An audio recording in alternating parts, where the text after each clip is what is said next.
आप सभी को नमस्कार है। आप लोग कैसे हैं? उम्मीद करते हैं आप लोग बहुत ही अच्छे होंगे, शानदार होंगे, ज़बरदस्त होंगे और रोज़ खुद से एक मॉक टेस्ट ज़रूर लगा रहे होंगे, चाहे आप किसी भी पेपर का तैयारी क्यों न कर रहे हों। तो आज हम लोग एनटीपीसी ग्रुप डी के लिए मॉक टेस्ट नंबर 24 करेंगे। आप लोगों को कॉपी और पेन लेके बैठना है, हर क्वेश्चन को पढ़ना है और खुद से अटेम्प्ट भी करना है। तो चलिए अपना सेशन स्टार्ट करते हैं, क्योंकि अपन लोगों को 30 के 30 क्वेश्चन का कंप्लीट डिस्कशन, कॉन्सेप्ट और शॉर्ट ट्रिक भी देखना है। तो चलिए आज का पहला क्वेश्चन है, जिसमें दिया गया है विकास एक कार्य को 15 दिन में पूरा कर सकता है, बबलू उसी कार्य को 10 दिनों में पूरा कर सकता है।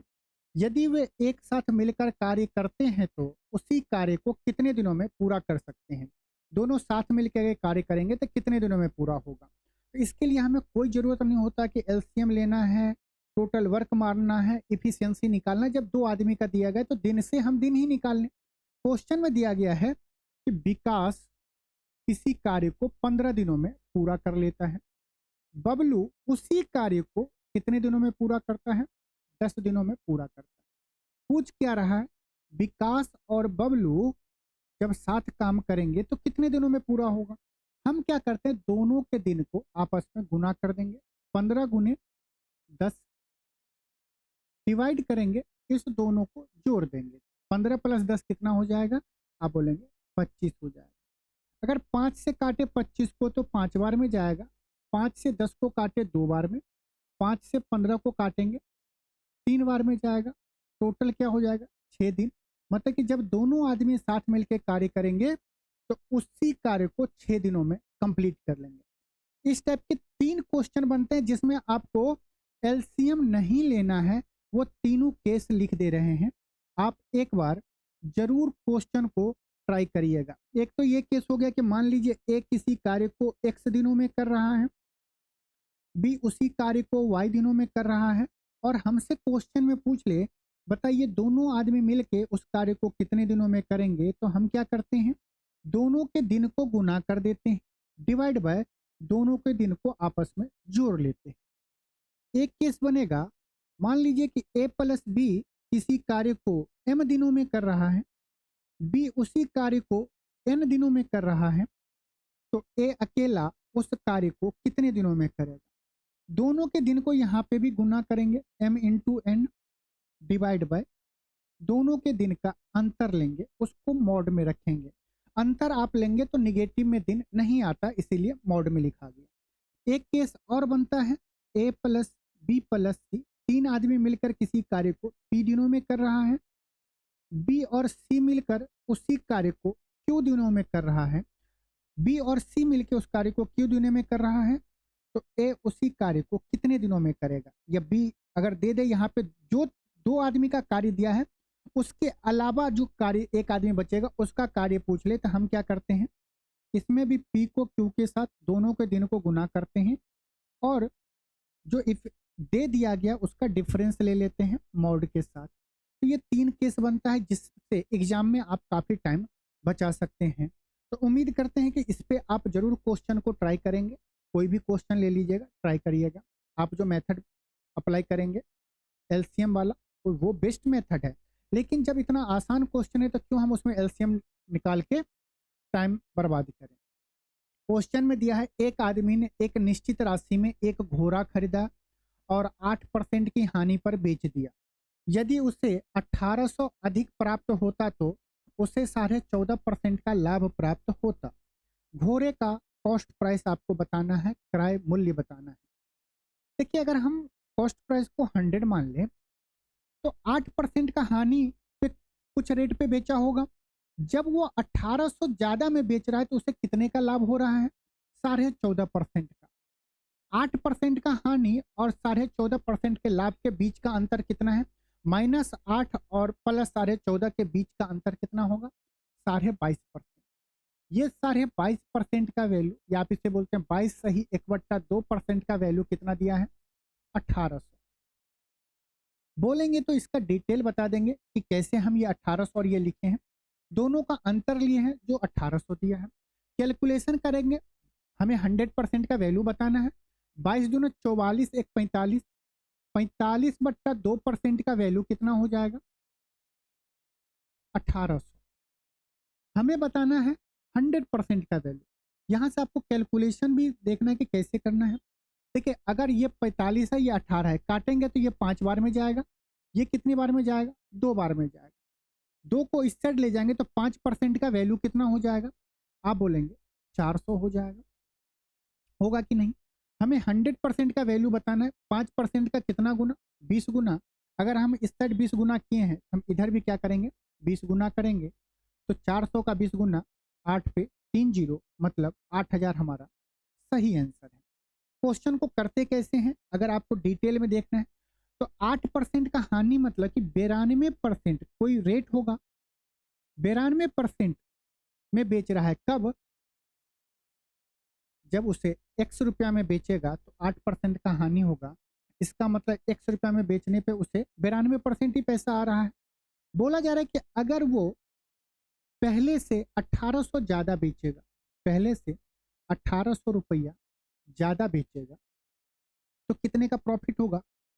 14 सही 1/2%, मतलब कि 114 सही 1/2% का प्रॉफिट होगा। अगर आप गौर से देखें तो x से x प्लस 1800, ये 1800 कब बढ़ रहा है? ये 1800 रुपया कब बढ़ रहा है? जब इसके बीच में कितने का अंतर? 92 से 114 सही 1/2% पे जाएंगे तो 22.5%। जब परसेंटेज में 22.5% बढ़ेगा तो रुपीज कितना बढ़ रहा है? 1800 रुपया। या वैसे वर्षा बोल सकते हैं कि जब 1800 रुपया अधिक में बेचेंगे तो हमें ओवरऑल कितने का चेंज होगा? 22.5%। 22.5% का वैल्यू 1800, कॉस्ट प्राइस हम मानते हैं 100%, तो 100% का वैल्यू 8000 रुपया निकल गया। आइए इस क्वेश्चन को देखते हैं। बहुत ही बेसिक क्वेश्चन है, हर स्टूडेंट को ये क्वेश्चन होना चाहिए अगर आप कंपटीशन का तैयारी कर रहे हैं तो, या 9th क्लास के हों 7th क्लास के हों, तो आपको ये चीज पता होना चाहिए। क्वेश्चन में दिया गया कि एक त्रिभुज की भुजाएं घन पूर्णांक है यदि दो भुजाओं के माप 6 सेंटीमीटर और 3 सेंटीमीटर है तो ऐसे विशिष्ट त्रिभुजों की संभावित संख्या ज्ञात कीजिए। क्वेश्चन को समझाते हैं। क्वेश्चन में क्या दिया हुआ है? एक त्रिभुज है, एक त्रिभुज आपको दिया गया है। जनरल मेथड में क्या होता है कि एक त्रिभुज आपको दिया गया है जिसे हम ए, बी और सी नाम दे दिए। क्वेश्चन में दिया गया कि एक भुजा 6 सेंटीमीटर है, एक 3 सेंटीमीटर है, तो BC के कितने वैल्यू संभव है जिससे त्रिभुज हमारा बन सकता है? तो BC का कितना वैल्यू होगा ये हम कैसे फाइंड करेंगे? तो वो फाइंड करने का सबसे बेस्ट मेथड क्या होता है? बेसिक लेक्चर में बी के सामने की भुजा को बी बोलते हैं, सी के सामने वाली भुजा को सी बोलेंगे, ए के सामने वाली भुजा को ए बोलते हैं। बोल दिए। तो जो ए का वैल्यू होगा, ए का जो वैल्यू होगा वो क्या होगा? ए का जो वैल्यू होगा वो बड़ी होगी बाकी दो भुजाओं के अंतर से, बी माइनस सी के अंतर से। इसको मॉड ले लेते हैं क्योंकि ये कभी भी नेगेटिव में नहीं होगा। और ए की वैल्यू छोटी होगी दोनों भुजाओं के सम से, ये भी मॉड में होगा। एक ये क्या है? इस साइड का लेंथ है। अब बताइए ए का वैल्यू क्या हो सकता है? बोलेंगे ए ग्रेटर देन और लेस देन होगा बी माइनस सी। यहाँ पे क्या है? बी 3 है, सी क्या है? 6 है। तो मॉड का मतलब हुआ कि आप अंतर लीजिए वो हमेशा प्लस में होगा। तो 6 में से 3 जाएगा तो कितना? 3 होगा। और 6 + 3 9। इसका मतलब ए का वैल्यू क्या क्या संभव हो सकते हैं? ए का वैल्यू 3 से बड़ा और 9 से छोटा। तो हम बोलेंगे ए बराबर क्या होगा? 4, 3 से बड़ा 4, 5, 6, 7 और 8। 9 तो नहीं हो सकता क्योंकि 9 से छोटा लेना है। आपके माइंड में आएगा सर 4.5 तो ले सकते हैं, 3.5 तो ले सकते हैं। क्वेश्चन में बोला गया है triangle are positive integer, positive value लेना है और वो इंटीजर होना चाहिए। तो ऐसे कितने त्रिभुज बन सकते हैं? 6, 3, 4 बन सकता है, 6, 3, 5 बन सकता है, 6, 3, 6 बन सकता है, 6, 3, 7 बन सकता है, 6, 3, 8। टोटल 5 त्रिभुज बनेंगे ऑप्शन कौन सा हमारा सही है? ऑप्शन डी हमारा बिल्कुल सही है। बस आपको इसमें ये वाली बात आपको ध्यान में रखना है, और ये कभी कभी कंडीशन भी पूछ देता है कि किस कंडीशन में ये ट्रायंगल बनेगा या नहीं बनेगा। जैसे आपसे दे दे, आप कमेंट में बोलना एक जो साइड है, एक एक और मान लीजिए 4, तो क्या इससे हम ट्रायंगल बना सकते हैं? एक भुजा का लेंथ 1 है, एक भुजा का लेंथ 1 है और एक भुजा का लेंथ 4 है, तो क्या ऐसे ट्रायंगल फॉर्म हो सकता है? होगा तो कैसे होगा? नहीं होगा तो क्यों नहीं होगा, बताना है। आइए नेक्स्ट क्वेश्चन देखते हैं। दिया गया है एक आयत के अंदर 1250 पाई सेंटीमीटर स्क्वायर क्षेत्रफल वाला एक अर्धवृत्त खींचा गया है। अर्धवृत्त का व्यास आयत की लंबाई के समानुपाती है। आयत का क्षेत्रफल ज्ञात कीजिए। क्वेश्चन क्या बोला? सॉल्यूशन बहुत ही आसान है, क्वेश्चन आपको समझना चाहिए। क्वेश्चन में कह दे, मान लीजिए कि ये एक क्या है, आयत है। आयत है जिसका लंबाई इक्वल होते हैं और चौड़ाई इक्वल होते हैं, बीच में 90 डिग्री का कोण बनता है। इसमें क्या दिया गया आपको? एक अर्धवृत्त है। अर्धवृत्त कैसा होगा? ऐसा मान लीजिए। इसमें दिए जो ये लिया, अर्धवृत्त का व्यास आयत के लंबाई के समानुपाती है, मतलब कि अर्धवृत्त का जो व्यास होगा वो आयत के लंबाई के बराबर है, ये बोल रहा है। तो हम क्या करेंगे, यहाँ पे क्या है, अगर ये पूरा डी है, डायामीटर है, डायामीटर क्या होता है? 2r। ये अर्ध सर्कल का रेडियस क्या होगा? r होगा। अगर हम इससे इस पॉइंट को मिलाएंगे तो ये भी क्या होगा? r होगा। तो हमसे पूछ रहा है क्या? आयत का क्षेत्रफल ज्ञात कीजिए। क्लास में बहुत बार इसका डिटेल सॉल्यूशन फिर शॉर्ट ट्रिक बताएं।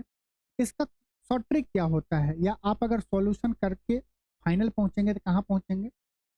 Area of area of area of semi circle और एरिया ऑफ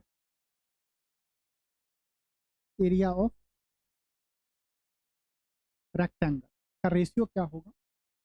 पाई रेशियो 4 होता है। कब? जब एक आयत के अंदर में एक सेमी सर्कल हो और वो सेमी सर्कल का जो डायमीटर होगा वो आयत का लंबाई होगा। अब हम क्या करें, कैलकुलेट करेंगे सिंपल सी। एरिया ऑफ सेमी सर्कल क्या होता है? पाई। वैल्यू कितना दिया गया है? 1250 पाई। पाई का कितना गुना? आप बोलेंगे 1250 गुना। रेशियो है तो ये भी क्या होगा? 1250 गुना 12 का 4 गुना 48, 48 पे 2 जीरो 4800, 50 का 4 गुना 200, 4800 प्लस 200 5000। आंसर क्या होगा? 5000 सेंटीमीटर स्क्वायर। ये किसका एरिया आया? रेक्टेंगल का आया। तो ये वाला बात आपको रखना है। नहीं तो आप क्या करते, यहाँ से पहले आर निकालते, आर निकल जाता तो ये 2r हो जाता, 2r लेंथ आ जाता, ये कितना आता? आर लेंथ आ जाता। आर निकाल के आप वैल्यू निकाल सकते हैं। आर कैसे निकालेंगे? यहाँ पे एरिया दिया गया है किसका? सेमी सर्कल का। सेमी सर्कल का एरिया क्या होगा बता देते हैं जिनको दिक्कत हो। पाई आर स्क्वायर बट्टे 2 इक्वल टू 1250 पाई। यहाँ से आर का वैल्यू निकाल लेंगे, आर का वैल्यू यहाँ रखेंगे और ये हो गया। आयत का एरिया क्या होता है? एल इंटू बी होता है। 2r इंटू आर करेंगे, आंसर आ जाए। चलिए नेक्स्ट क्वेश्चन पे। यहाँ पे देखिए राम ए पर है और श्याम बी पर है। वे एक साथ एक दूसरे की ओर बढ़ते हैं। रास्ते में एक दूसरे से मिलने के बाद राम को बी तक पहुंचने में 2 घंटे लगते हैं और श्याम को ए तक पहुंचने में 8 घंटे लगते हैं। यदि राम की चाल 40 किलोमीटर प्रति घंटा है तो श्याम की चाल बताना है। ये कौन सा केस बनता है? जैसे मान लीजिए एक लाइन है, एक पॉइंट ए है, एक पॉइंट बी है। राम यहाँ पे है, श्याम यहाँ पे है। क्वेश्चन को आराम से देखिएगा। राम का स्पीड आर एस है, क्योंकि हमें पता है कि S two by S one बराबर क्या होगा, under root T one by T two होगा। होता है कि नहीं होता है, लेकिन कैसे एक बार ध्यान में रख लेना है। तो हम ये मान लेते हैं कि श्याम का स्पीड क्या होगा, ये राम का स्पीड आर एस है, श्याम का स्पीड एस एस। ये दोनों एक टाइम पे चलना शुरू किए, यहाँ पे मिल गया, यहाँ पे मिले होंगे। यहाँ से यहाँ पे राम पहुंच गया है सी पॉइंट पे, और यहाँ पे श्याम भी पहुंच गया अपने स्पीड से। राम को सी पॉइंट से बी पॉइंट पहुंचने के लिए कितना लगता है, स्पीड कितना है आर एस, और इसका टाइम मान लेते हैं टी आर, आपको कंफ्यूजन नहीं होगा। जब यहाँ पे श्याम पहुंच गया तो श्याम को ए तक पहुंचने के लिए कितना टाइम लगेगा, स्पीड कुछ स्पीड से जाएगा, टाइम क्या होगा, टी एस होगा। इतने टाइम में इस स्पीड से यहाँ तक पहुंच जाएगा।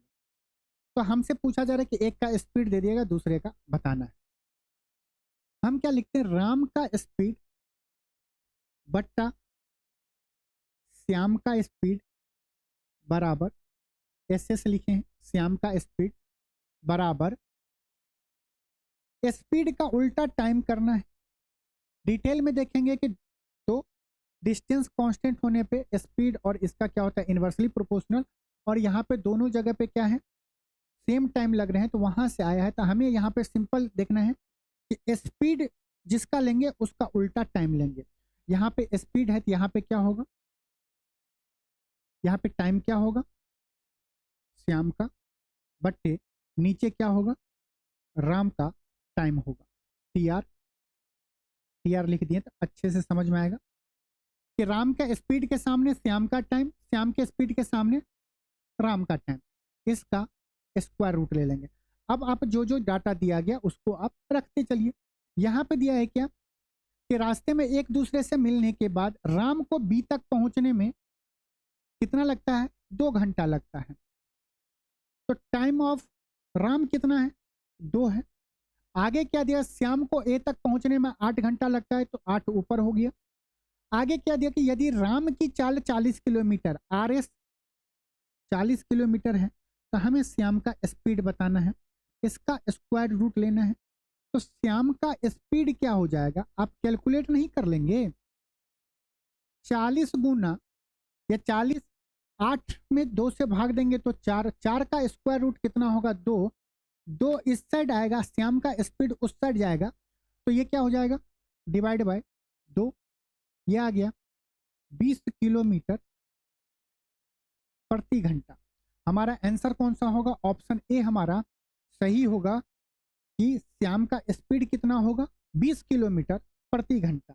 आप बोले तो ये इस टाइप के क्वेश्चन में 3 चीज पूछा जाता है।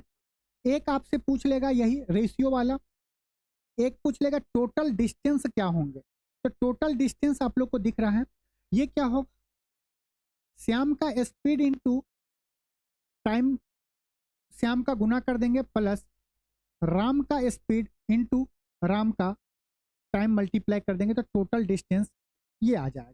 टोटल डिस्टेंस आ गया S S into T S plus R S into T R. आपसे अगर टोटल टाइम पूछ ले तो टोटल टाइम क्या होता है, अंडर रूट T1 T2 होता है। या आप टोटल टाइम को अब इस वे में बोलना चाहें तो आप क्या बोलेंगे, राम का टाइम गुने श्याम का टाइम का स्क्वायर रूट ले लेंगे। तो यहाँ से हम एक रेशियो निकल गया, एक रिलेशन ये निकल गया, टोटल डिस्टेंस का रिलेशन निकल गया, टोटल टाइम का रिलेशन निकल गया। तो ये 3 चीज आपके माइंड में रखना है, एग्जाम में एकदम धड़ल्ले से क्वेश्चन पूछ लेता है। नेक्स्ट क्वेश्चन चलते हैं। ये दिया गया, जब एक्स वस्तु का क्रय मूल्य वाई वस्तु के विक्रय मूल्य के बराबर हो तो 25% लाभ होता है, तो एक्स रेशियो वाई का अनुपात ज्ञात करना है। देखिए बहुत आसान है, क्वेश्चन में क्या दिया गया है, क्रय मूल्य जब एक्स वस्तु का कॉस्ट प्राइस, एक्स वस्तु का कॉस्ट प्राइस वाई वस्तु के सेलिंग प्राइस के बराबर है। हमें कॉस्ट प्राइस और सेलिंग प्राइस का अगर यहां से निकालें तो कॉस्ट प्राइस को नीचे रखिए, सेलिंग प्राइस को ऊपर रखिए। आप देखेंगे कि कॉस्ट प्राइस को यहाँ ले जाएंगे, वाई को इधर ले आएंगे, आ जाएगा। अब आप एक बात सीखिए कि जिंदगी में जो आपके साथ दिखावे में रहता है ना, वो आपके साथ नहीं रहता, वो किसी और का काम करते रहता है। बस आपके साथ तो टाइम पास होता है। जो सीपी के साथ एक्स है वो एसपी का वैल्यू बताएगा, और जो वाई के साथ होगा वो सीपी का वैल्यू। बैठा तो तुम्हारे साथ है, साथ किसी और के साथ निभाना है। तो सीपी का वैल्यू क्या होगा? वाई। एसपी का वैल्यू क्या होगा? एक्स। अगली बार से जब भी देखे एक्स वस्तु का cost price equal to Y वस्तु का सेलिंग प्राइस, तो हम समझ जाएंगे कि एक्स का वैल्यू क्या है, एसपी बता रहा है, वाई सीपी को रिप्रेजेंट कर रहा है। लिख दिए। यहाँ पे 25% का लाभ, 25% का लाभ का पहले बताइए 25% का फ्रैक्शन कितना होगा? 1/4। फ्रैक्शन मतलब क्या होगा कि चार के वस्तु को कितने में बेच रहा है? 5 में बेच रहा है। इसका मतलब यह है ना कि 4 अगर कॉस्ट प्राइस होगा तो 1 का प्रॉफिट होगा। तो सेलिंग प्राइस क्या होता है? Cost price plus profit. जब प्रॉफिट के केस में तो कॉस्ट प्राइस 4, प्रॉफिट 1, तो 5 हो गया। तो सिंपल दिख रहा है, एक्स रेशियो वाई क्या है? 5/4 है।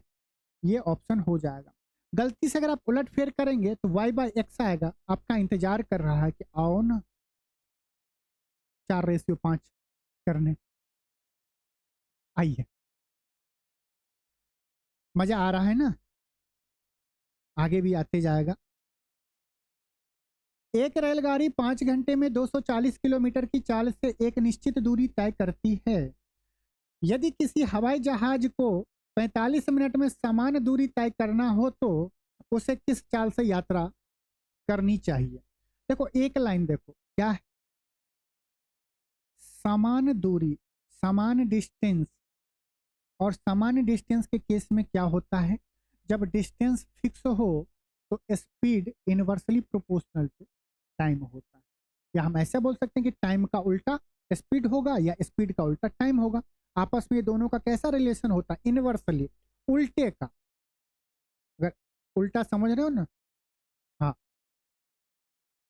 तो देखो यहाँ पे अगर हम देखें, ट्रेन और हवाई जहाज है ना, तो फ्लाइट, टाइम का रेशियो क्या है जी? टाइम स्मॉल टी लिखें, 5 घंटा और 45 मिनट। पहले घंटे को भी मिनट में कन्वर्ट करेंगे तो 5 × 60 मिनट, रेशियो 43 लेंगे। फ्लाइट को 45 मिनट में जितना डिस्टेंस दूरी तय करना है उतना ही दूरी ट्रेन को 300 मिनट में करना है। डिस्टेंस फिक्स कर रहा है, क्वेश्चन में दिया गया। काटेंगे 15×45, 15×4 = 60। टाइम का रेशियो क्या आएगा? 20/3। ये टाइम का रेशियो आया तो स्पीड का रेशियो क्या होगा? 3/20 होगा। ट्रेन का स्पीड कितना है? 3 यूनिट। क्वेश्चन में क्या दिया गया है? 240 किलोमीटर, 240 किलोमीटर पर आवर।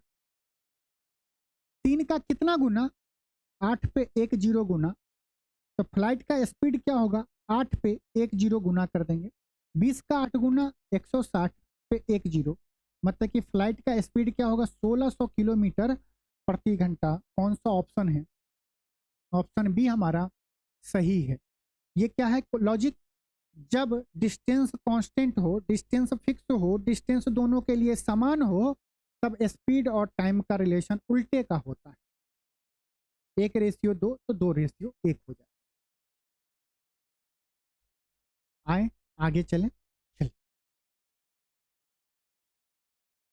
बिल्कुल क्वेश्चन का आंसर x² + 1 = 2x है, तो x - 1/x का मान ज्ञात। अब कितना स्टूडेंट करेगा? क्वाड्रेटिक इक्वेशन बनाना शुरू कर देगा। अरे रुको जरा, दोनों साइड अगर हम x से भाग देंगे, क्योंकि देखिए आप बोलेंगे सर आपको कैसे पता? देखो x - 1/x दिया गया है, तो यहाँ पे जो भी चीज देगा वो x और 1/x के रिलेशन में ही देगा, चाहे प्लस होगा या माइनस होगा।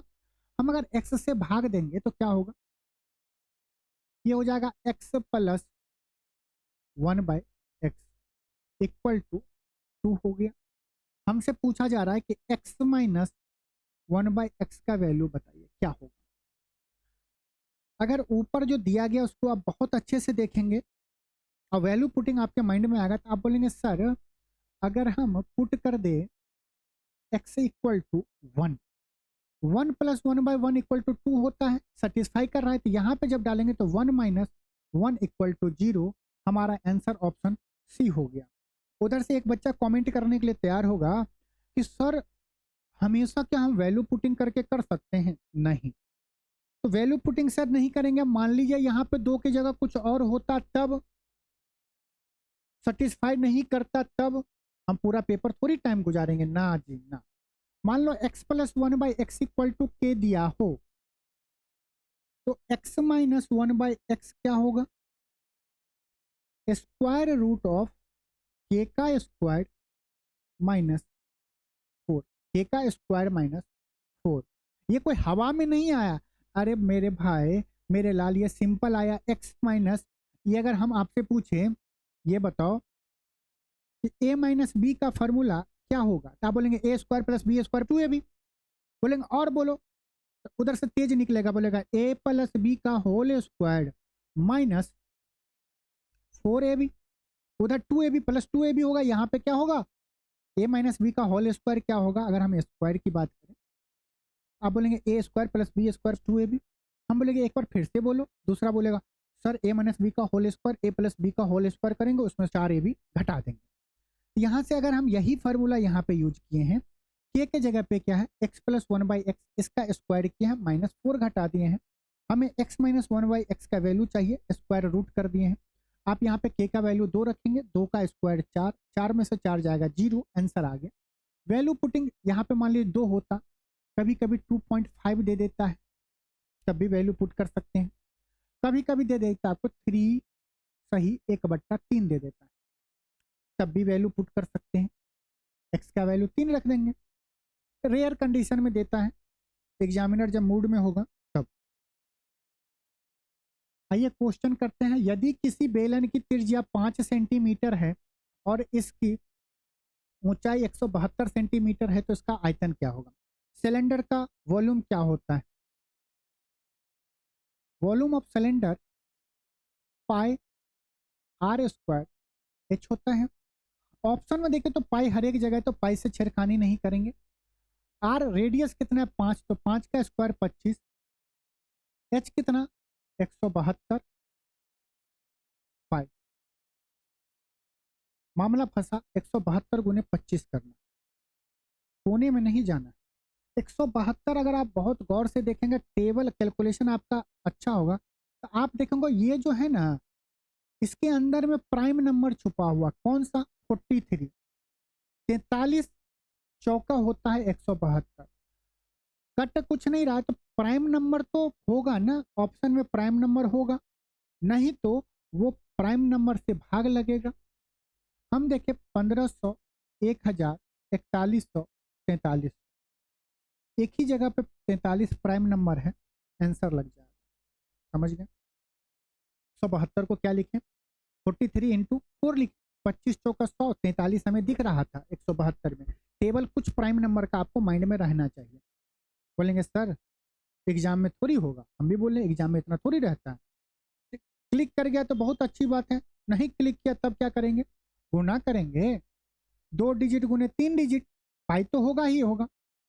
25 दूना 50, 50 का 1 0, हासिल कितना 5, दिमाग में रहेगा, बिल्कुल सर रहेगा। 25 गुने 17 करेंगे, 2 डिजिट गुने 2 डिजिट, 25 17 को 10 प्लस 7 लिखो, 25 गुने 10 250, माइंड में रहेगा। हाँ सर। 25 गुने 7 करेंगे तो 25 का 150 होता है, 25 7 175 होता है।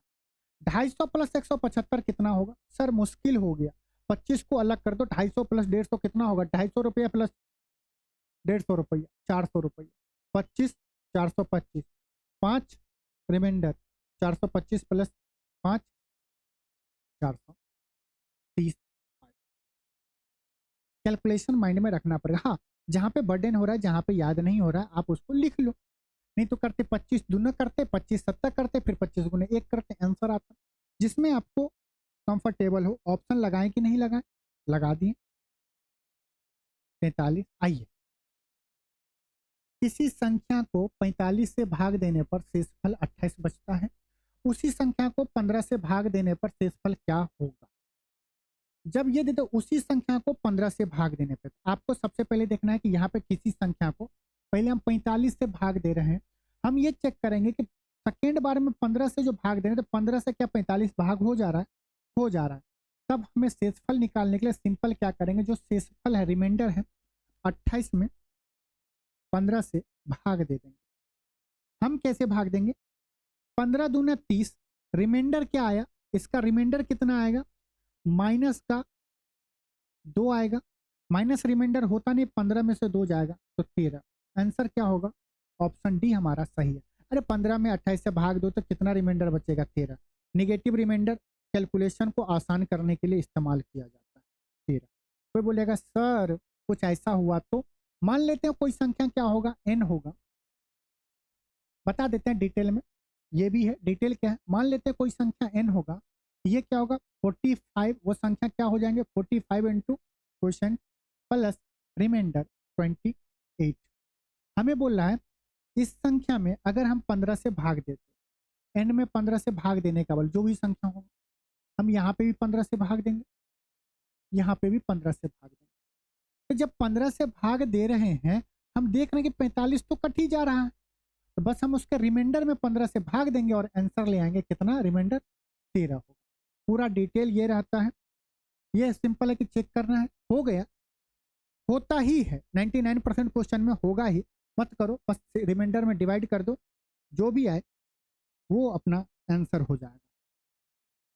देखो क्वेश्चन में अशोक भाई अपनी मासिक आय का 10% व्यय करता है, मतलब खर्च करता है 10 ही परसेंट, 90% क्या कर रहा है? और प्रति माह 5400 की बचत करता है, तो उनकी मासिक आय ज्ञात कीजिए। 90% का वैल्यू दिया गया है, 100% का वैल्यू निकाल लेंगे। मतलब कि अगर मासिक आय 10% खर्च कर रहा है तो बचाएगा कितना?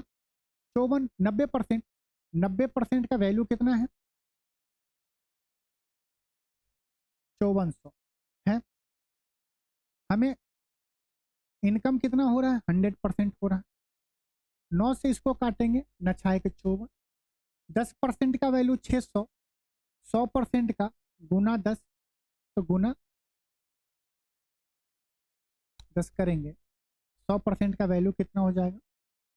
6 पे 3 जीरो, 6000। मौखिक हो जाएगा।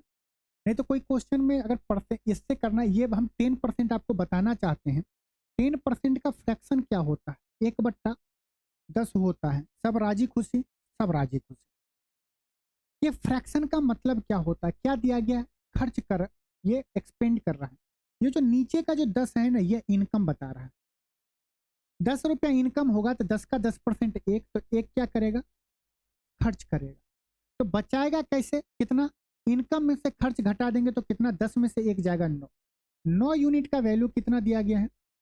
5400। हमें 1 यूनिट का वैल्यू बताना है। 9 का ये 600 गुना है, 10 यूनिट का बताना है, इनकम बताना है। ये भी क्या होगा? 600 गुना। देखो एक क्वेश्चन करने के बहुत सारे मेथड होते हैं, आपको हर मेथड माइंड में होना चाहिए जब क्वेश्चन करें। वो डाटा पे डिपेंड करता है कि आप कब किस कॉन्सेप्ट से क्वेश्चन है। यहाँ पे 10% है, मान लीजिए यहीं पे 33.5% होता तो करते ना जी ना, फिर फ्रैक्शन मेथड से करते। तो हर कॉन्सेप्ट आपको पता होना चाहिए, इसी नाम पे बोलो इस क्वेश्चन को करो। पर वो क्वेश्चन में दिया गया कि 2 जहाज एक लाइट हाउस के दोनों ओर समुद्र में नौकायन कर रहे हैं, घूमे जा रहे हैं एक दूसरे जैसे। समझाएं, आ जाओ। एक लाइट हाउस बनाते हैं। ये क्या है? Light house. अरे खंबा होगा, उसके ऊपर में लाइट जल रहे होंगे। ये हो गया खंबा। खंबा में लाइट हाउस कैसा होना चाहिए? चमकीला, चमकदार। ये आ गया चमकीला। ये हो गया हमारा लाइट हाउस, दिख रहा है। अब समुद्र में है तो कुछ क्या होगा? झंडे उंडे होंगे। झंडे के पीछे दो दिल हैं, ऊपर में लगे होंगे। क्वेश्चन में क्या बोल रहा है कि इस लाइट हाउस के दोनों ओर जहाज आ रहे हैं, दोनों ओर से समुद्र में नौकाएं कर रहे हैं। जहाजों से देखा जाने पर लाइट हाउस के शीर्ष के उन्नयन कोण क्रमशः 45 डिग्री और 60 डिग्री। उन्नयन कोण क्या होता है? अपने आंखों को ऊपर करो किसी को देखने के लिए, तो उन्नयन कोण हॉरिजॉन्टल लाइन से जो एंगल बनेगा ऊपर देखने के लिए उन्नयन कोण। अब ये डायग्राम कैसा बनेगा भाई, आओ दिखाते हैं। ये डायग्राम आपको कुछ इस तरह बनेगा, कुछ इस तरह बनेगा।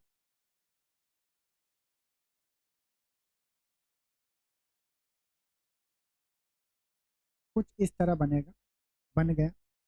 ये क्या है? एक नाविक इधर से है, एक नाविक इधर है। इधर वाले नाविक जब ऊपर देख रहे हैं कि यहाँ पे दो दिल धड़क रहे हैं, तो कितने डिग्री का कोण बनेगा? वो जब अपने आंखों को 45 डिग्री का कोण बनाएंगे तब वो जो दिल को देखेंगे। दो दिल, एक उसका एक हमारा जहाज का, और इस साइड 60 डिग्री। इसको देखने के लिए अपने आंखों को तनी ऊंचा करना पड़ेगा। कितना?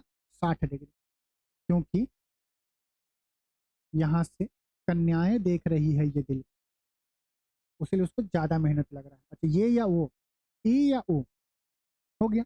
हमसे अब आ जाओ, क्वेश्चन पूछा जा रहा है कि यदि लाइट हाउस की हाइट दिया गया हो, हमसे पूछ रहा है कि दोनों जहाजों के बीच की दूरी, यहां से यहाँ का डिस्टेंस पूछ रहा है, यहाँ से यहाँ का डिस्टेंस पूछा जा रहा है। पेपर पूरा खाली रहता तो पूरा डिटेल में बताते, पूरा पेज खाली नहीं, उसके लिए शॉर्ट में बताएंगे। मान लेते हैं कि इसका नाम दे देते हैं ये BC, ये ए हो गया। ABC, BC का लेंथ हमसे पूछा जा रहा है। आओ कुछ इस समय खेला करते हैं। देखो, 60 डिग्री के सामने का जो भुजा होगा वो √3 यूनिट होगा। कलर भी चेंज होना चाहिए भाई। कौन सा कलर? ये वाला। हाँ, क्या होगा? 60 डिग्री के सामने वाली भुजा √3। ये क्या होगा? इस कोण में ये 90 डिग्री है, ये 30 डिग्री, तो 30 डिग्री के सामने 1 यूनिट।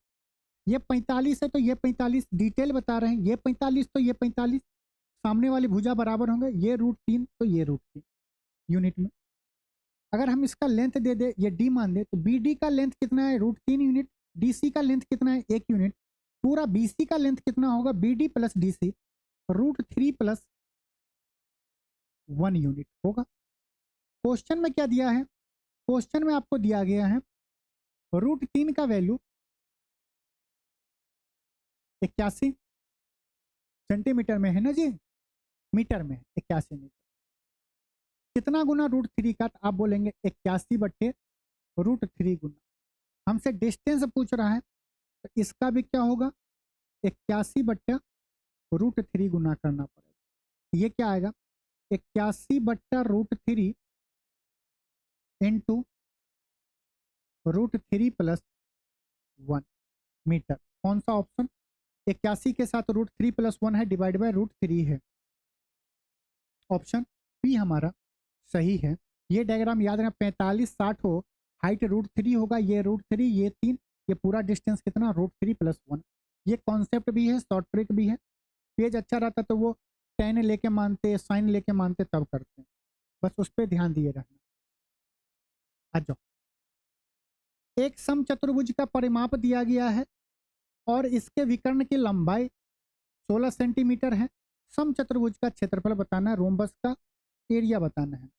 चलो जल्दी से सब स्टूडेंट रोम्बस की प्रॉपर्टी को याद करो और कमेंट करो कि रोम्बस की प्रॉपर्टी क्या क्या होते हैं। ये बन गया स्क्वायर। क्या हम स्क्वायर को क्या करते हैं? घुमा देते हैं।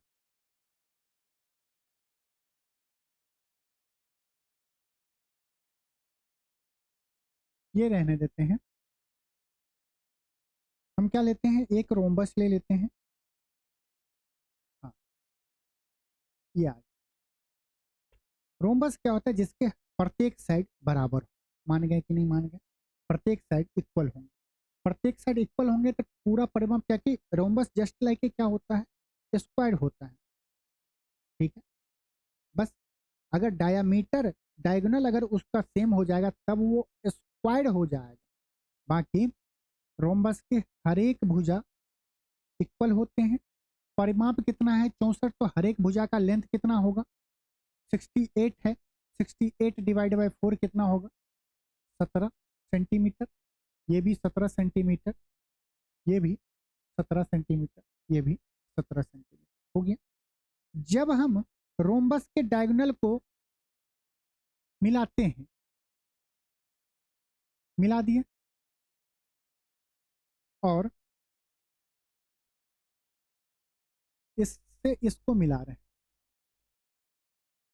तो जल्दी से बताओ इसके बीच में क्या क्या ब्यूटी होता है, क्या क्या कॉन्सेप्ट होता है। जब रोम्बस के दोनों डायगोनल आपस में मिलेंगे तो इनके बीच का जो एंगल बनेगा वो 90 डिग्री का बनेगा, 90 डिग्री का बनेगा, एक कॉन्सेप्ट। दूसरा, डायगोनल जब जहां पे इंटरसेक्ट करेंगे तो ये पार्ट इस पार्ट के इक्वल होगा, ये पार्ट इस पार्ट के इक्वल होंगे, या 3 दे दीजिए, क्योंकि डायगोनल के हर एक भुजा इक्वल होते हैं, तो एक पाई 2 डंडा से एक डायगोनल इक्वल, 3 डंडा से एक डायगोनल इक्वल। अब हमें क्या क्या दिया गया है, अब हमें दिया गया है विकर्ण की लंबाई, कोई एक लंबाई दिया गया है। अगर ये पूरा 16 है तो ये कितना हो जाएगा 8, और ये कितना हो जाएगा 8 हो जाएगा। अगर हम देखें कि ए बी सी डी में, इसको ओ दे दे, ए ओ डी, ए ओ डी, ये 90 डिग्री है। 90 डिग्री के सामने की भुजा 17, ये क्या है एक समकोण बनाने वाली भुजा है 8। आपके माइंड में आएगा सर ये क्यों निकालें 17 का स्क्वायर माइनस 8 का स्क्वायर, सर हमें याद है ट्रिपलेट होता है 8 15 17 होता है। लगे हाथ एक और ट्रिपलेट याद कर लो, बेसिक 3 4 5। जब इसको याद करो तो एक और याद कर लो 5 12 13, 3 ट्रिपलेट, एक एक के साथ 2 फ्री। ये बराबर बराबर पूछा जाता है, कभी 10 24 26 दे देगा। एक क्या हो गया 17 हो गया, एक 8 हो गया, तो ये लेंथ कितना होगा 15। ये डीबी लेंथ का पूरा लेंथ कितना हो जाएगा, ये 15 है यहाँ से यहाँ तक, ओ से डी के बीच में 15, तो ओ से बी के बीच में भी 15। अब बताओ समचतुर्भुज का एरिया क्या होगा। डायगोनल बना, ये डायग्राम बनाने से याद रहता है कि हम एरिया किसका निकाल रहे हैं, रोम्बस का निकाल रहे हैं, समचतुर्भुज का। ये होता है half into D1 into D2। D1 क्या है डायगोनल, दोनों डायगोनल को गुना करेंगे, 2 से भाग देंगे, तो AC का लेंथ कितना हो जाएगा 16 गुना, एक डायगोनल क्या है BD का लेंथ कितना हो जाएगा 15 15 30। अब स्टूडेंट क्या करेगा पता है, पहले काट देगा और 30 को काटेगा 15 से, अब 16 गुने 15 करने बैठ जाएगा। अरे थामो, 16 3 48, 48 का आधा 24, 24 पे 1 0, 240। काटेगा तो 8 16 को नहीं काटेगा, 30 को काटेगा, फिर 16 गुने 15 उसको खुद टाइम लगेगा। काटना ही है तो 16 को काटो, 8 8 3 24, 240 हो। हमारा आंसर क्या होगा 240 स्क्वायर सेंटीमीटर, सेंटीमीटर स्क्वायर। आइए क्वेश्चन करिए, इफ, ठीक है ओके, मजे, क्वेश्चन का आंसर,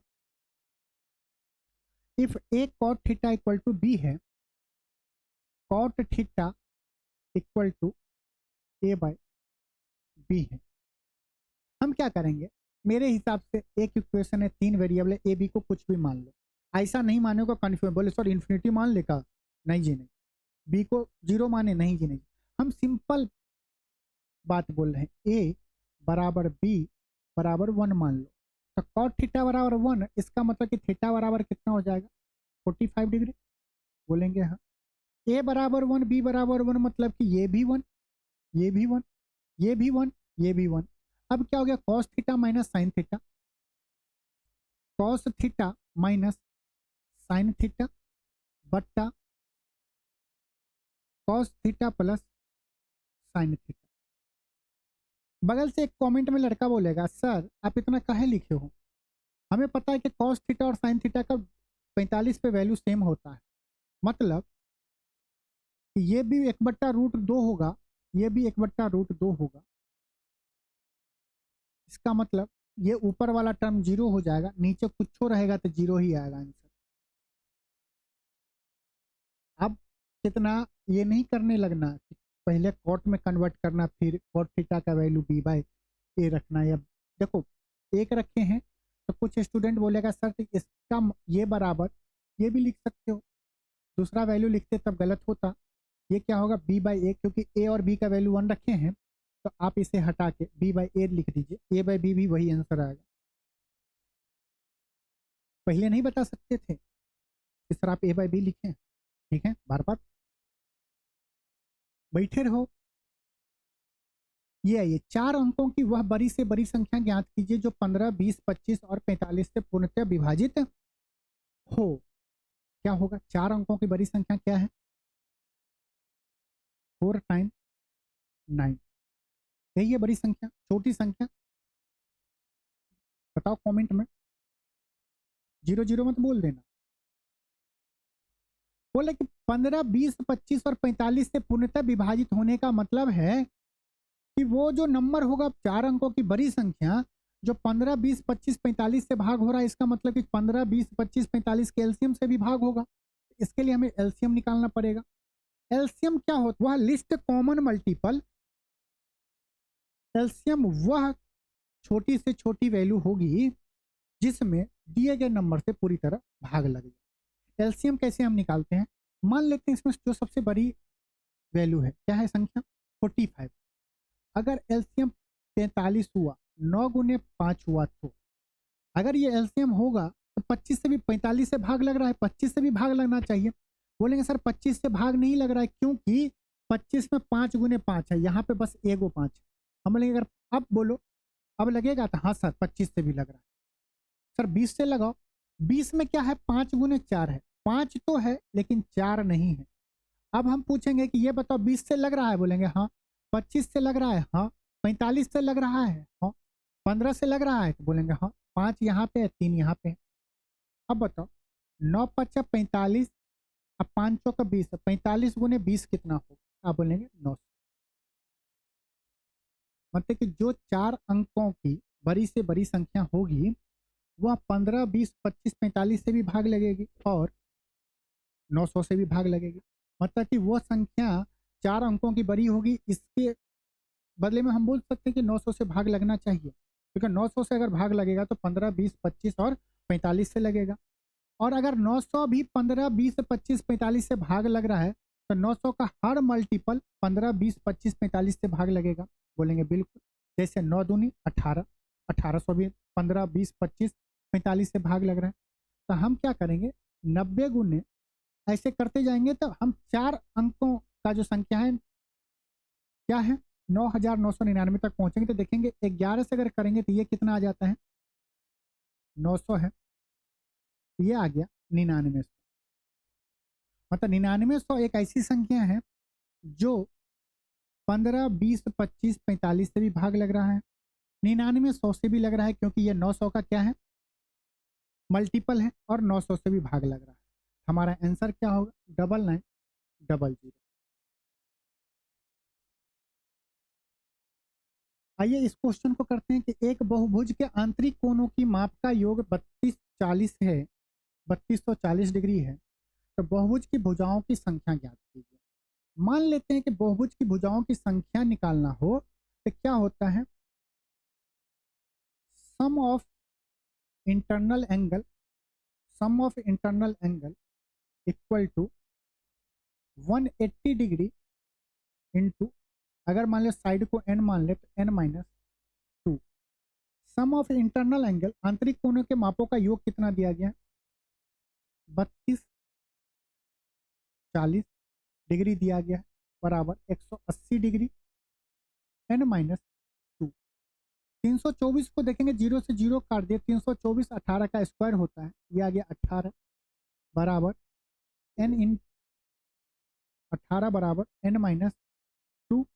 तो n का वैल्यू क्या होगा 20। कितने भुजा होंगे 20। जिसके सभी आंतरिक कोणों का योग कितना होगा एंगल का 3240।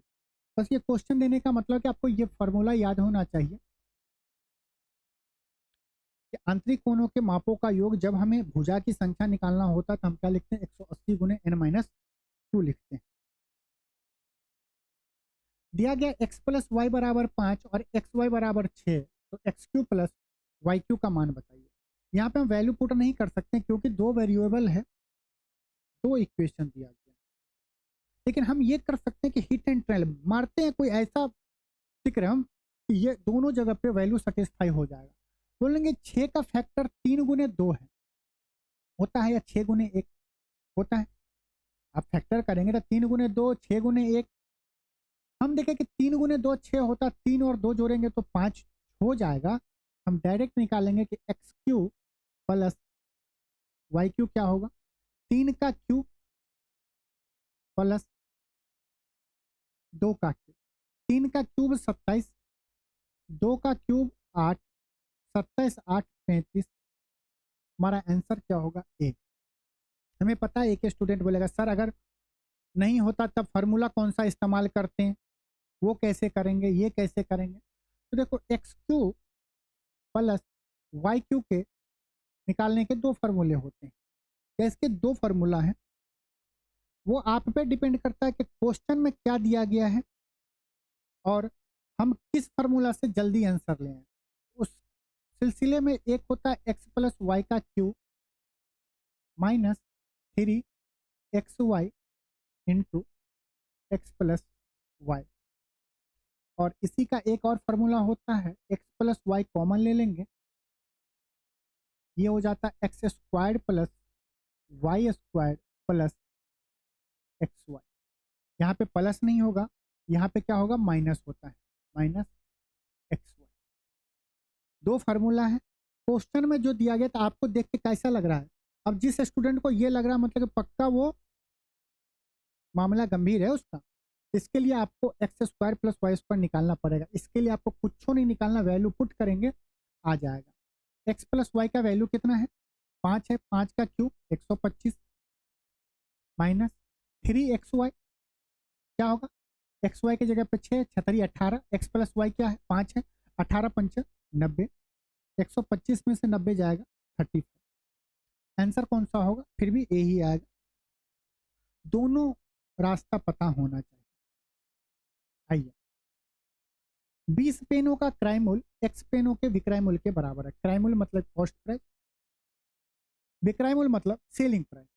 अब यहाँ पे क्या हम डायरेक्ट लिख सकते हैं कॉस्ट प्राइस और सेलिंग प्राइस का रेशियो, वही साथ तो तुम्हारे हैं लेकिन इंतजार किसी और का कर रहे हैं।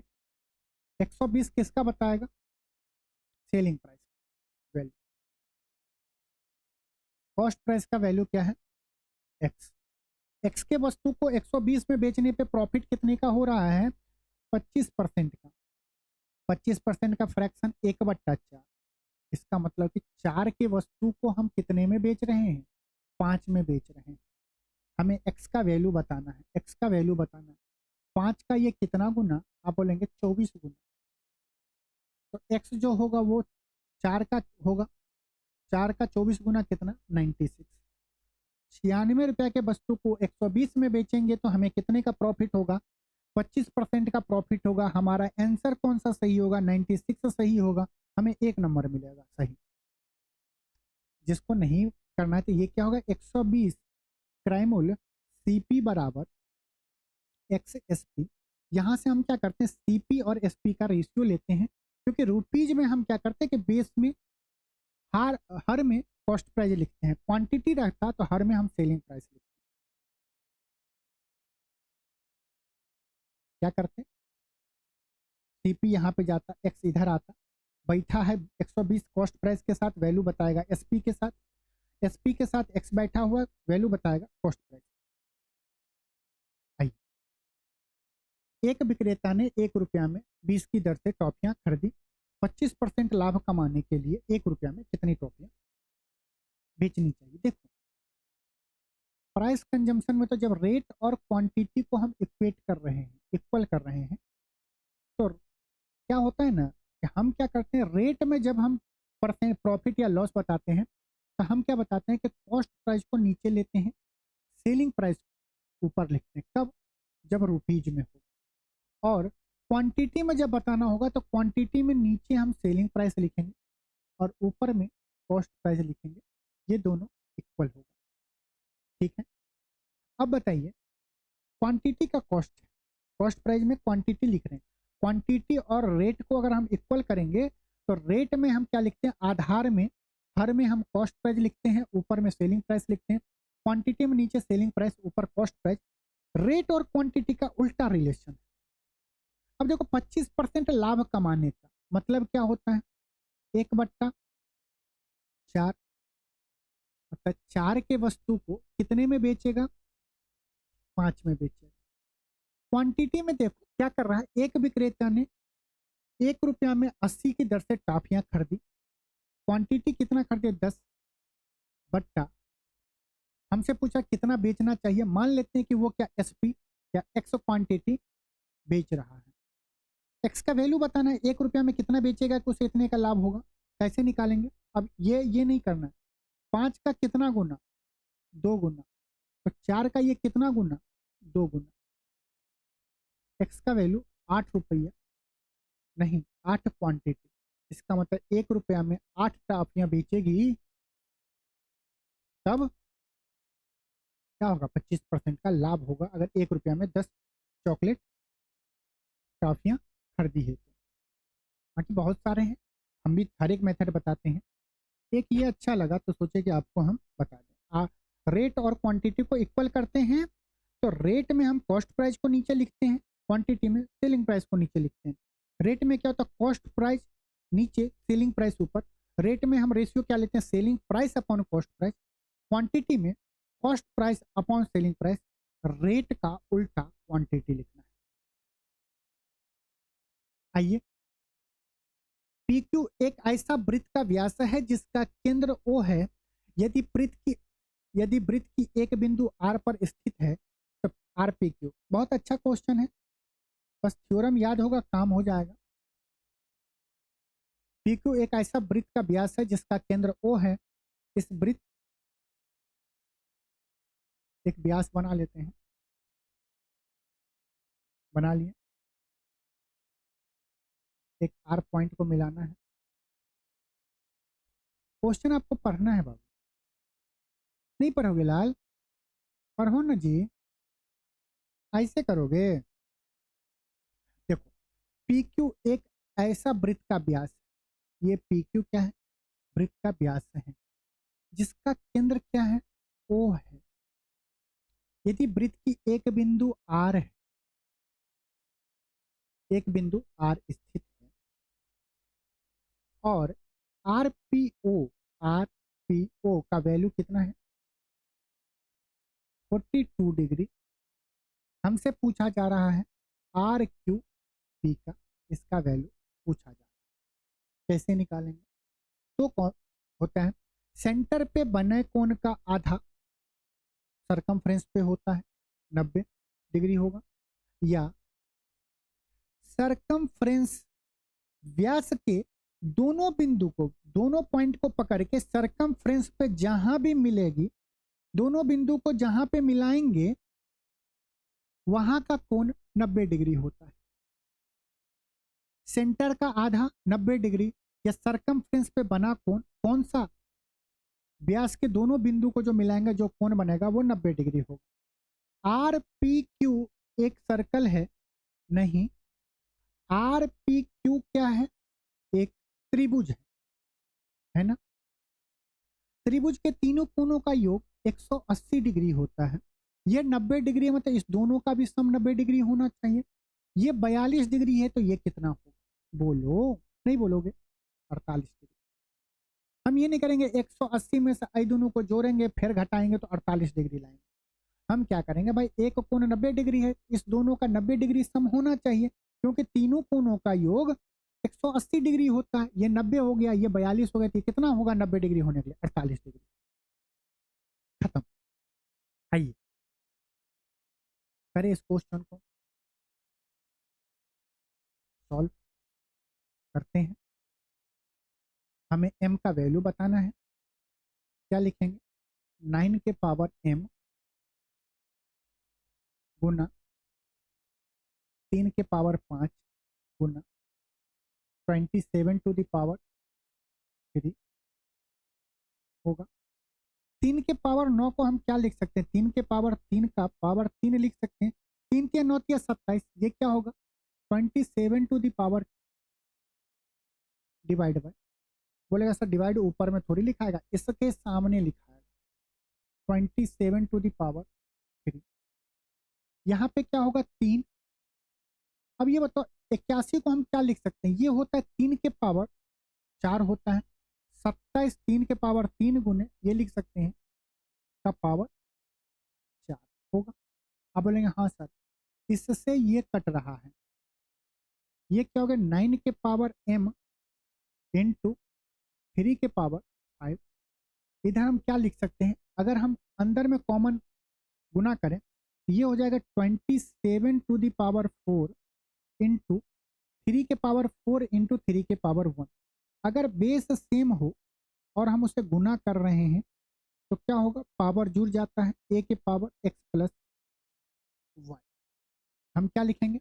3 के पावर 4 और 1 3 के पावर 5। ये कट गया, 3 के पावर 5 से 3 के पावर 5 कट गया। अब देखो 27 को हम 9 के फॉर्म में नहीं लिख सकते, 27 को 3 के में लिख सकते हैं। तो ये एक चीज पता तो होगा, a के power x to the power y को हम क्या बोलते हैं? a के पावर x y बोलते हैं।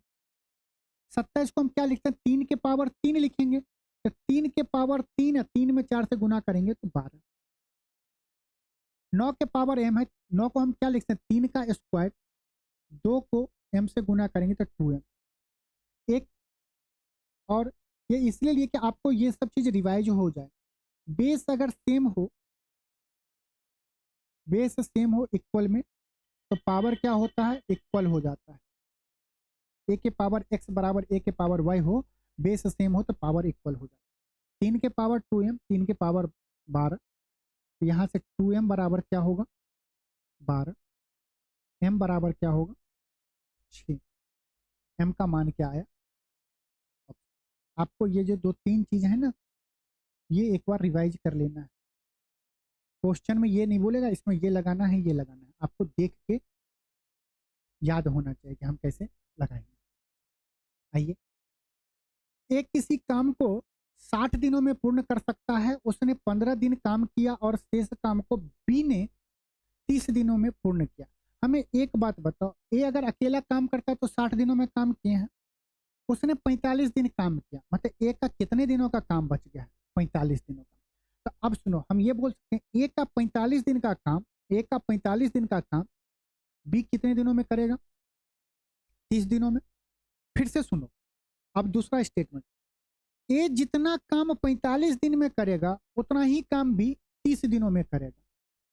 ए जितना काम 45 में करेगा, बी उतना ही काम 30 दिनों में करेगा। ए और बी दिन बताएं तो वर्क कांस्टेंट हो रहा है। क्यों? क्योंकि ए जितना काम 45 दिनों में कर रहा है, बी उतना ही काम 30 दिनों में कर रहा है।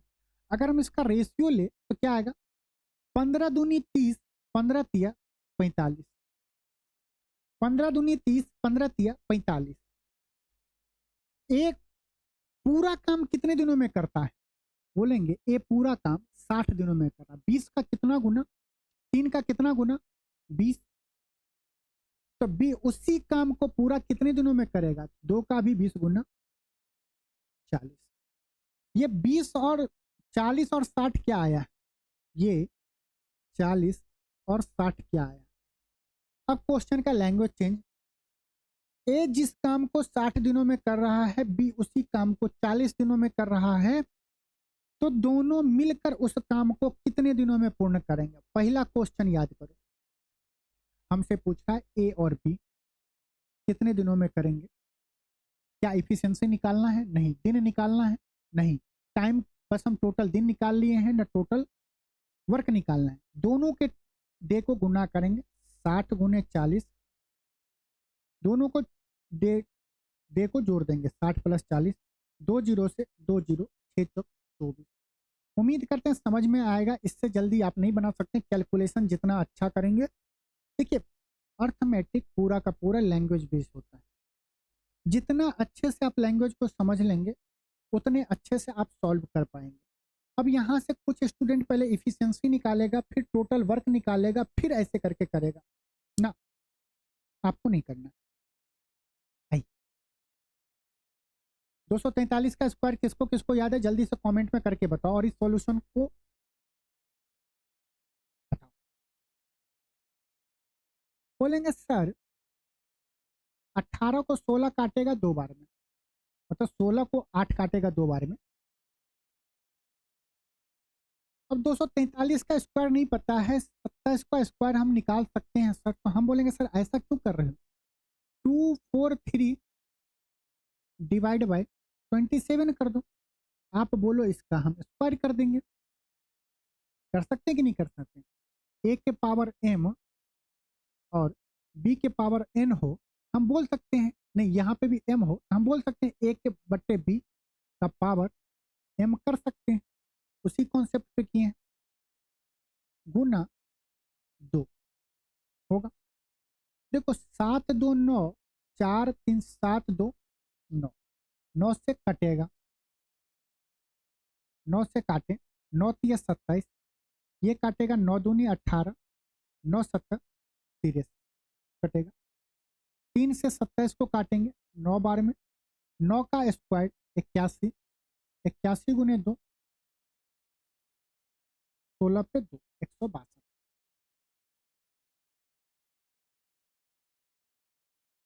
चावल के मूल्य में 25% की वृद्धि हुई, ऐसे में एक परिवार को अपना खर्च पूर्ववत बनाए रखने के लिए चावल की खपत में कितनी प्रतिशत की कमी करनी चाहिए। क्या होगा, price into consumption equal to expenditure. खर्च को कांस्टेंट रखने के लिए प्राइस अगर बढ़ेगा तो कंजम्पशन घटेगा, और अगर प्राइस घटा इसको बढ़ाएंगे। मूल्य कितना बढ़ रहा है, 25%। 25% का फ्रैक्शन क्या होगा, 1/4। बढ़ना मतलब प्लस, तो हमसे क्या बोल रहा है, खर्च, परिवार को अपना खर्च रखने के लिए खपत कितना, कंजम्पशन क्या होगा, कमी करना पड़ेगा, प्लस को माइनस में बताना है।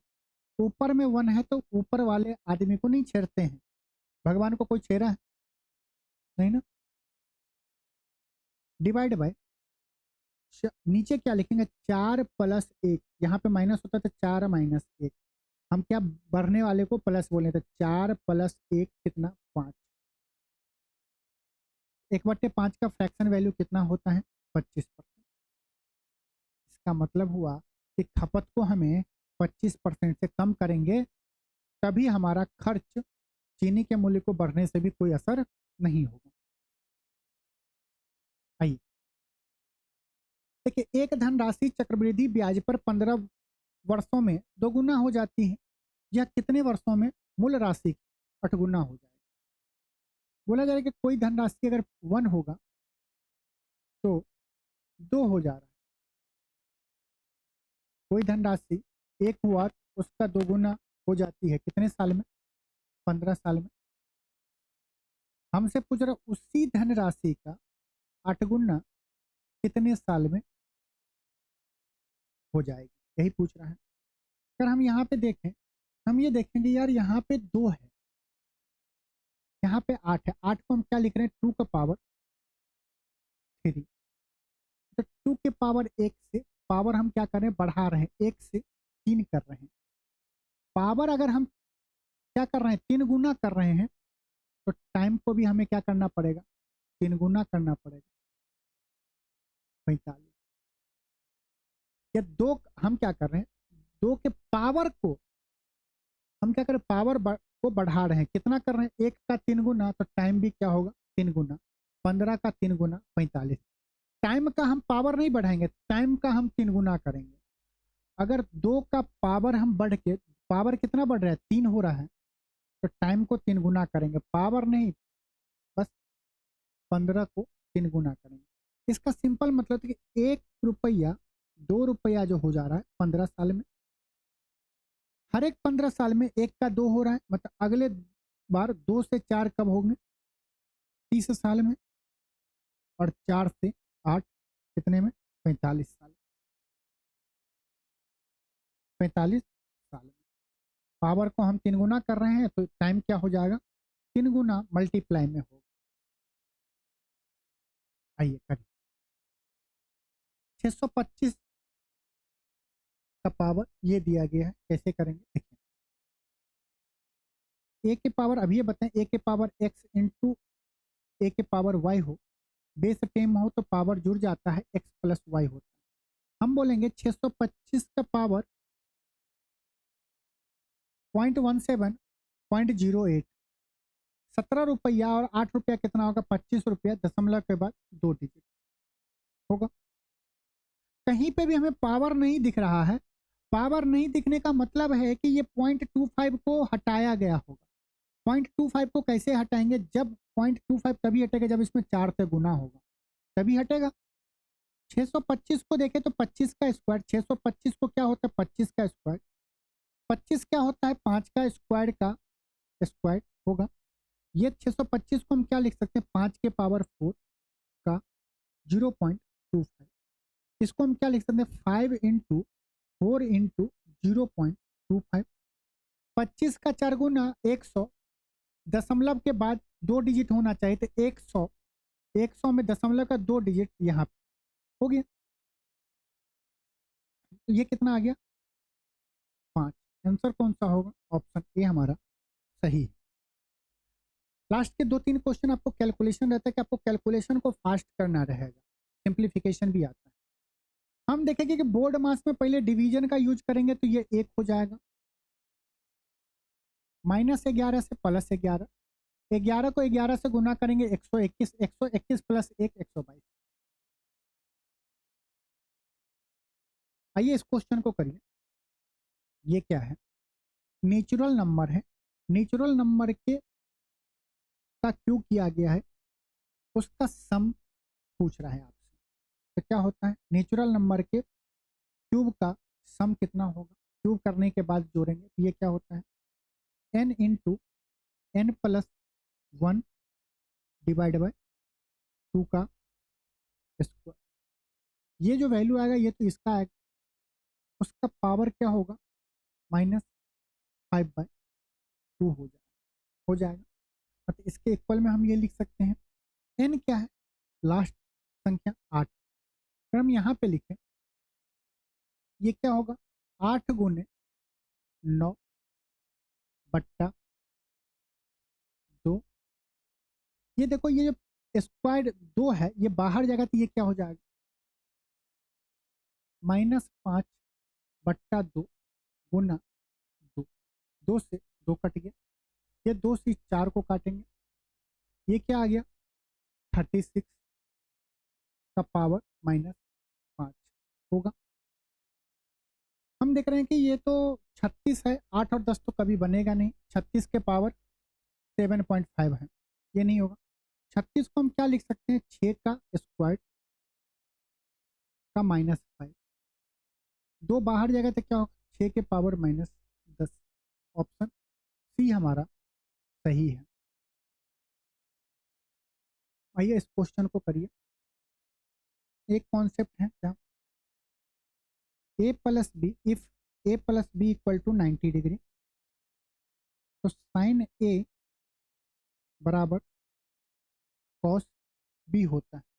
साइन ए बराबर कॉस बी हो जाएगा। मानते हैं कि नहीं मानते? ये दोनों इक्वल हो जाएंगे। हम देख रहे हैं कि यहाँ पे क्या है? साइन थीटा के भी वैल्यू बताना है, ए भी है बी भी है, 3 वेरिएबल है। हम क्या करेंगे? किसी एक को 0 कर देंगे। बी की वैल्यू अगर 0 कर दी, ये भी 0 हो जाएगा। हमें बस ए का वैल्यू बताना है, ठीक। ये क्या होगा? साइन 3a माइनस 20 डिग्री बराबर कॉस 20 डिग्री।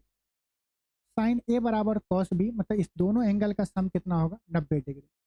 तो 3a minus 20 degree plus 20 degree equal to 90 degree.